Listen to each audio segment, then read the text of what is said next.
मैं कौन हूँ और मेरा क्या कर्तव्य है। प्रत्येक मनुष्य को विचार करना चाहिए कि मैं कौन हूँ और मेरा क्या कर्तव्य है। मैं नाम, रूप, देह, इंद्रिय, मन या बुद्धि हूँ या इनसे कोई भिन्न वस्तु हूँ। विचार पूर्वक निर्णय करने से यह बात ठहरती है कि मैं नाम नहीं हूँ। मुझे आज मनोहर कहते हैं, परंतु जब प्रसव हुआ था उस समय इसका नाम मनोहर नहीं था। यद्यपि मैं उपस्थित था। घर वालों ने कुछ दिनों के पश्चात नामकरण किया। उन्होंने उस समय मनोहर नाम न रखकर मोहन रखा होता तो आज मैं मोहन कहलाता और अपने को मोहन ही समझता। मैं न पूर्व जन्म में मनोहर था और न शरीर नाश के बाद मनोहर रहूंगा। यह तो केवल घर वालों का निर्देश किया सांकेतिक नाम है। यह नाम एक ऐसी कल्पित वस्तु है कि जो चाहे जब बदला जा सकता है और उसी में उसका अभिमान हो जाता है। जो विवेकवान पुरुष इस रहस्य को समझ लेता है कि मैं नाम नहीं हूँ, वह नाम की निंदा स्तुति से कदापि सुखी दुखी नहीं होता। जब मनुष्य नाम की निंदा स्तुति में सम नहीं, निंदा स्तुति में सुखी दुखी होता है, तब वह नाम न होने पर भी नाम बना बैठा है। जो सर्वथा भ्रमपूर्ण है, जो इस रहस्य को जान लेता है, उसमें इस भ्रम की गंध मात्र भी नहीं रहती। इसलिए भगवान कृष्ण ने गीता में तत्ववेत्ता पुरुषों के लक्षणों को बतलाते हुए उन्हें निंदा और स्तुति में सम बतलाया है। तुल्य निंदा स्तुतिर्मौनी संतुष्टो ये न केनचित। फिर यह प्रसिद्ध भी है कि मनोहर मेरा नाम है, मैं मनोहर नहीं हूँ। इससे यह सिद्ध हुआ नाम मैं नहीं हूँ। इसी प्रकार रूप देह भी मैं नहीं हूँ, क्योंकि देह जड़ है और मैं चेतन हूँ। देह क्षय, वृद्धि, उत्पत्ति और विनाश धर्म वाला है। मैं इनसे सर्वथा रहित हूँ।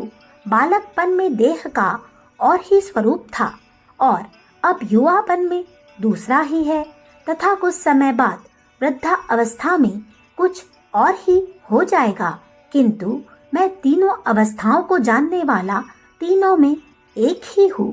किसी पुरुष ने मुझको बाल्य अवस्था में देखा था, अब वह मुझसे मिलता है तो मुझे पहचान नहीं सकता। देह का रूप बदल गया, शरीर बढ़ गया, दाढ़ी मुझे आ गई, इससे वह नहीं पहचानता, किंतु मैं पहचानता हूँ। मैं उससे कहता हूँ, आपका शरीर युवा अवस्था से वृद्ध होने के कारण उसमें कम अंतर पड़ा है, इससे मैं आपको पहचानता हूँ। मैंने आपको अमुक जगह देखा था, उस समय मैं बालक था, अब मेरे शरीर में बहुत परिवर्तन हो गया, अतः आप मुझे नहीं पहचान सके। इससे यह सिद्ध होता है कि शरीर मैं नहीं हूँ।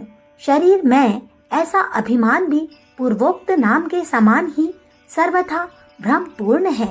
जो पुरुष इस रहस्य को जानते हैं, वे शरीर के मानापमान और सुख दुख में सर्वथा सम रहते हैं, क्योंकि वे इस बात को समझ जाते हैं कि मैं शरीर से सर्वथा पृथक हूँ। समशत्रौ च मित्रे च तथा मानापमानयोः। अतएव विचार करने से यह प्रत्येक सिद्ध होता है कि यह जड़ शरीर मैं नहीं हूँ। मैं इस शरीर का ज्ञाता हूँ और प्रसिद्ध भी यह है कि शरीर मेरा है। मनुष्य भ्रम से ही शरीर में आत्मोभिमान करके मानापमान और सुख दुख से सुखी दुखी होता है। इससे यह सिद्ध हुआ कि मैं शरीर नहीं हूँ। इसी तरह इंद्रियां भी मैं नहीं हूँ।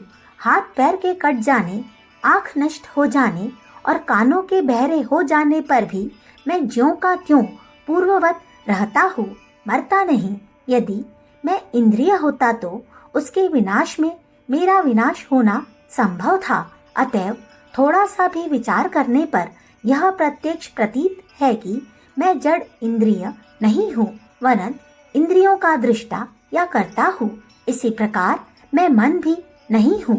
सुषुप्ति काल में मन नहीं रहता, परंतु मैं रहता हूँ, इसलिए जागने के बाद मुझको इस बात का ज्ञान है कि मैं सुख से सोया था। मैं मन का ज्ञाता हूँ। दूसरों की दृष्टि में भी मन के अनुपस्थिति काल में मेरी जीवित सत्ता प्रसिद्ध है। मन विकारी है, इसमें भांति भांति के संकल्प विकल्प होते रहते हैं। मन में होने वाले इन सभी संकल्प विकल्पों का मैं ज्ञाता हूँ। खान पान, स्नान आदि करते समय यदि मन दूसरी ओर चला जाता है तो उस कामों में कुछ भूल हो जाती है। फिर सचेत होने पर मैं कहता हूँ, मेरा मन दूसरी जगह चला गया था, इस कारण मुझसे भूल हो गई। क्योंकि मन के बिना केवल शरीर और इंद्रियों से सावधानी पूर्वक काम नहीं हो सकता। अतएव मन चंचल और चल है, परंतु मैं स्थिर और अचल हूँ। मन कहीं भी रहे, कुछ भी संकल्प विकल्प करता रहे, मैं उसको जानता रहता हूँ। अतएव मैं मन का ज्ञाता हूँ, मन नहीं हूँ। इसी तरह मैं बुद्धि भी नहीं हूँ, क्योंकि बुद्धि भी क्षय और वृद्धि स्वभाव वाली है। मैं क्षय वृद्धि से सर्वथा रहित हूँ। बुद्धि में मंदता, तीव्रता, पवित्रता, मलिनता, विकार, व्यभिचार आदि होते हैं, परंतु मैं उसकी इन सब स्थितियों को जानने वाला हूँ। मैं कहता हूँ, उस समय मेरी बुद्धि ठीक नहीं थी, अब ठीक है। बुद्धि कब क्या विचार कर रही है और क्या निर्णय कर रही है, इसको मैं जानता हूँ। बुद्धि दृश्य है, मैं उसका दृष्टा हूँ। अतएव बुद्धि का मुझसे पृथक अंध सिद्ध है। मैं बुद्धि नहीं हूँ। इस प्रकार मैं नाम, रूप, देह, इंद्रिय, मन, बुद्धि, प्रभुति नहीं हूँ। मैं इन सब से सर्वथा अतीत, इनसे सर्वथा पृथक, चेतन, साक्षी, सबका ज्ञाता, सत, नित्य, अविनाशी, अधिकारी, अक्रिय, सनातन, अचल और समस्त दुखों से रहित केवल शुद्ध आनंदमय आत्मा हूँ। यही मैं हूँ, यही मेरा सच्चा स्वरूप है। क्लेश, कर्म और संपूर्ण पापों से विमुक्त होकर परम शांति और परमानंद की प्राप्ति के लिए ही मनुष्य शरीर की प्राप्ति हुई है। इन परम शांति और परमानंद को प्राप्त करना ही मनुष्य का एकमात्र कर्तव्य है। मनुष्य शरीर के बिना अन्य किसी भी देह में इसकी प्राप्ति संभव नहीं है। इस स्थिति की प्राप्ति तत्व ज्ञान से होती है और वह तत्व ज्ञान विवेक, वैराग्य, विचार, सदाचार और सद्गुण आदि के सेवन से होता है। और इन सब का सेवन होना इस घोर कलिकाल में ईश्वर की दया के बिना संभव नहीं। यद्यपि ईश्वर की दया संपूर्ण जीवों पर पूर्ण रूप से सदा सर्वदा है, किंतु बिना उनकी शरण हुए उस दया के रहस्य को मनुष्य समझ नहीं सकता एवं दया के तत्व को समझे बिना उस दया के द्वारा होने वाले लाभ को वह नहीं कर सकता। अतएव तत्व ज्ञान की प्राप्ति के लिए इस प्रकार से ईश्वर की शरण होकर उनकी दया रहस्य को समझकर उससे पूर्ण लाभ उठाना चाहिए। ईश्वर की शरण से ही हमें परम शांति मिल सकती है।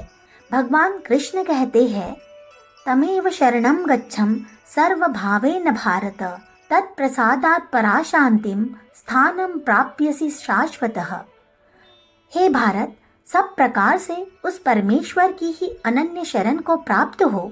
उस परमात्मा की कृपा से ही तू परम शांति और सनातन परम धाम को प्राप्त होगा।